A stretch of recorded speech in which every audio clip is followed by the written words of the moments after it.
Hey, you know what day it is. It's 10 Toes Tuesday. I'm sitting out in my backyard and I'm thinking about everything that has transpired in this past year, and it's been a good year, the past few years, all the way back to COVID. And it's coming up within a little over a month when I'll have to kind of have my brother's celebration of life, or just little memories that I remember of him. And some of them are good, some of them are bad. I thought I'd just talk to you guys about that today and kind of get to just another little piece, peel another little piece of the puzzle, peel back this onion a little bit about his life and what he went through. If you could, for me, that thummy thingy, up or down, let's go ahead and get that out of the way. When we left last, he had found out that he had diabetes. He was in the hospital. My dad came and got him, and he left for South Carolina. Now, he and I would talk once or twice a week then. He got down there, he got a job, he was doing really good. And he started off at 7-Eleven, and people were poking fun of him, asking him, why are you working at 7-Eleven? And we've always been taught, some money is better than no money. At least that's the generation that I come from. But he started off working there, and he eventually, in 6 months or so, an opening came up at this Honda dealership, and he started working there. He was going to these rehab meetings. He was painting his fingernails. He was trying to get clean. And he used to call me a normie. He said he would never be normal because he was an addict, and every day he wanted to use, but he was trying, and every day his back hurt, but he was trying, and he was doing good. He eventually got this job at the Honda place, and he was this underwriter. Or parts writer, or whatever it was. He was breaking records. He was making money. He was breaking records. He was really trying to get better. He was standing. He was always a 10 toes down guy.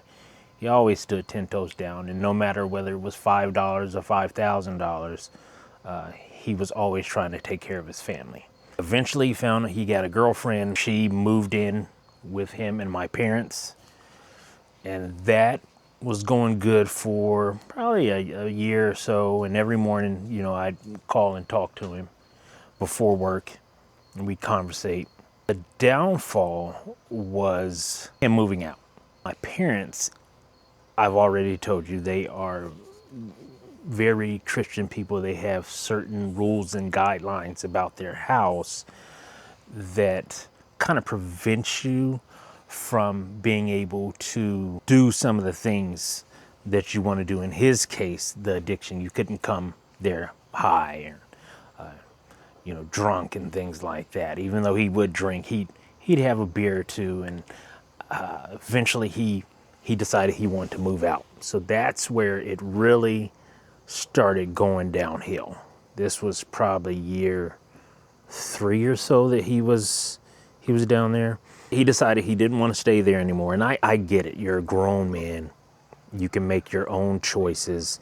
And you kind of feel like, I don't want to be with mommy and daddy anymore. I need to move out and do my own thing. I'm a man. I can't stay and hide in this place and hide from the world. So him and the girlfriend, they moved out into an apartment. They got a dog, and they were paying their bills and things. But then stress comes in, bills and fights, and there's no more. You have your own structure, but now it's up to you to make that structure. And he started drinking more. So it didn't start right off with a full relapse. He started drinking more, and then he started smoking again. And I'm like, man, hey, I don't think this is good. And he's like, hey, I'm grown. I said, hey, you got it. And he said, I'm grown now, you know, I got this under control. And I'm like, do you really though? The drinking led to more fights between him and the girlfriend, and she was smoking weed. They're both smoking weed. And I'm not saying that weed is wrong. I'm saying that weed is wrong for some people. Some people just are addictive, and I believe that weed is a gateway. Weed is a gateway to other things because some people are fine with weed, but some people need to explore other things after they've dibbled and dabbled into that gateway drug. And you can say what you want to with science and, you know, the research, and I believe that all the research and things to help people with seizures, pain, and terminal illness and things like that, I believe in those things. I believe that that's good. I don't believe that a person with addiction should go back to weed because 9 times out of 10, you went from weed first to coke or heroin or whatever it is. And that was where he ended up eventually. Him and his girlfriend started fighting. They were both not doing right by each other. And he met this other girl. At the time, I did not know that she was a recovering addict. He met her through a mutual friend and at this restaurant, and they kind of took on a friendship. From there, I really didn't know where that relationship was going, but I was going to soon find out that that was the nail in his coffin, so to speak. Let me know in the comments, what do you think? Hey, I told you, my opinion stinks. It's just like a butthole, it stinks.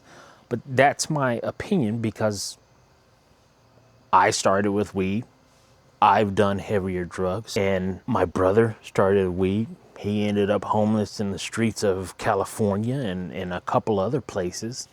Made his way back, was on the floor with a Gatorade and sugar water and a blanket with some people that really didn't care for him in a trap house. And so let me know in the comments what you think. But we're winding up the first part of this. I'm glad you guys are listening and was able to get this. I was able to get this off of my chest. It's been a long time coming.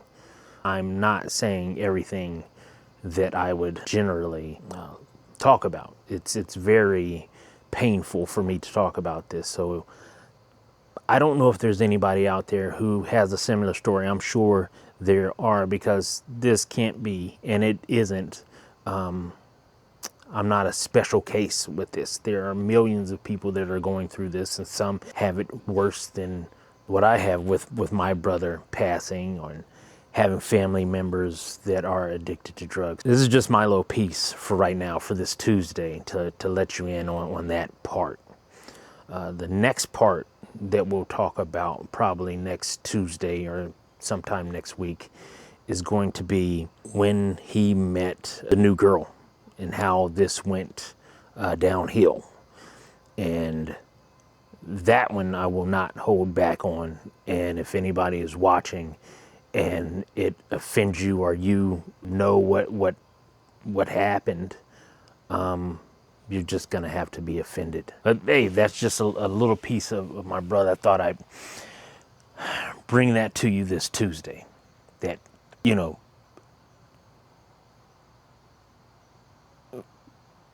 addiction and living with addiction is hard, and it's hard on the families. So if you're out there and you have been going through this, or you have a family member who's going through this, I have this saying that everything doesn't have a Disney ending.